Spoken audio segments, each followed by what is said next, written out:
Trump announces new tariffs of up to 50%. Russia launches over 700 UAVs to challenge Ukraine's air defenses. Young people willing to spend more for coffee experiences. Hello, so good to see you again in today's news by Nghệ An Press and Broadcasting Agency. Now let's get started. The U.S. President Donald Trump continued to send out letters to 8 countries announcing reciprocal tariffs on their imported goods. This marks the second round of tariff increases within just a few days, with a total of 22 countries now receiving the notice. In this wave, Brazil, the largest economy in Latin America and the U.S.'s 15th largest trading partner, will face the highest tariff at 50%, a sharp increase from the 10% tariff announced in April. Other proposed tariffs range from 20% to 30%. Trump also requested the Office of the United States Trade Representative to launch an investigation into what it calls Brazil's unfair trade practices, potentially leading to further trade sanctions. This move comes just 2 days after Trump sent letters to 14 countries informing them of new reciprocating tariffs between 25 to 40%. In addition to tariffs on imports from those nations, Trump has also declared a 50% tariff on imported copper from August 1st. Ukraine's military reported that Russia initiated its largest ever aerial assault since the full-scale invasion by launching a total of 741 unmanned aerial vehicles and missiles targeting northwestern Ukraine, most notably the city of Lutsk. According to the Ukrainian Air Force, the attack originated from multiple locations in Russia. Ukrainian Air Defense Forces claim to have shot down 7 UAVs and 7 missiles, while debris from UAVs and missiles fell in various areas. The strikes coincided with reports of the U.S. transferring 150 family artillery shells and multiple rocket launch munitions to Ukraine, following President Trump's promise of additional defensive weapons to Kyiv. Trump also pledged to send 10 Patriot interceptor missiles to Ukraine amid escalating tensions between President Trump and President Putin over the conflict.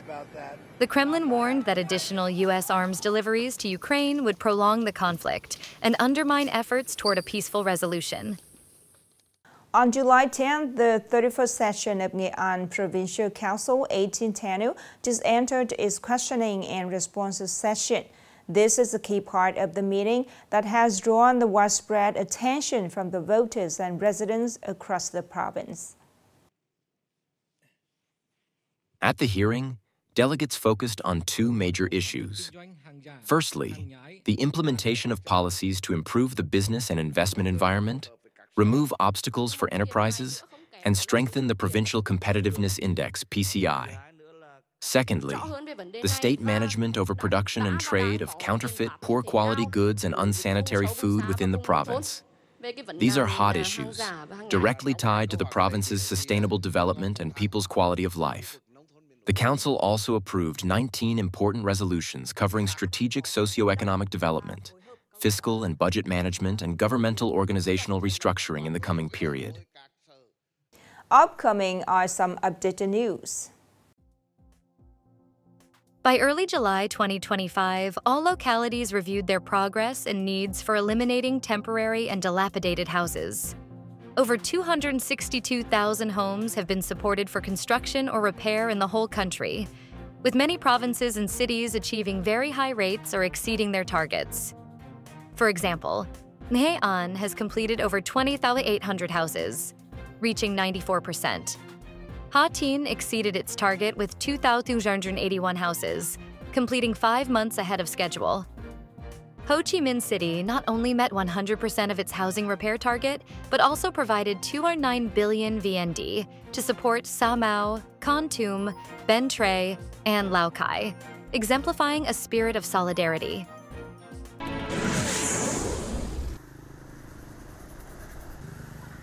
According to the General Statistics Office, Vietnam attracted nearly 11 million international visitors in the first 6 months of 2025, a 21% increase compared to the same period in 2024. South Korea and China continued to be the two largest source markets, accounting for around 46% of the total international arrivals. China made a spectacular breakthrough, rising from 4th place last year to 2nd place this year. Thailand for the first time entered the top 5 international source markets to Vietnam, alongside Japan and the US. Regarding destinations, Da Nang, Ho Chi Minh City, Nha Trang, and Hanoi continued to maintain their leading positions.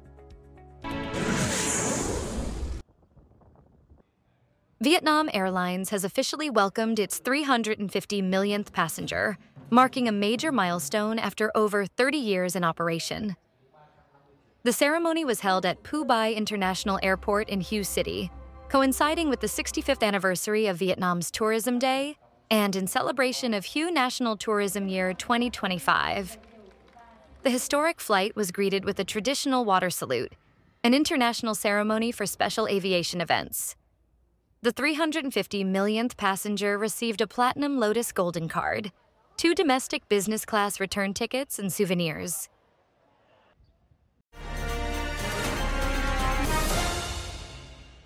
More than just places for meeting, chatting, coffee shops today have become multifunctional spaces for studying, working, and relaxing for young people. Therefore, beyond drink quality, they also care about the services, ambiance, and the overall experiences, and they are willing to spend more to fully enjoy it. More in this story. Carefully decorated, creative, and trend-setting coffee shops are becoming popular destinations for many young people today. I often go to cafes with beautiful decor to capture good photo, to check in with my friends. I'm willing to pay more for good photo opportunities. Driven by customer demand, many coffee shops not only invest in their menus, but also get creative with their spaces to create unique highlights and attract young people. I like going to coffees to work and study, so I need a private space. A slightly higher price is fine. I just need it to be convenient and comfortable. For many young people, coffee shops are also places to study, work in groups, read, or host workshops. Accordingly, the convenience of tables and chairs, power outlets, free Wi-Fi, and no time limits are key considerations.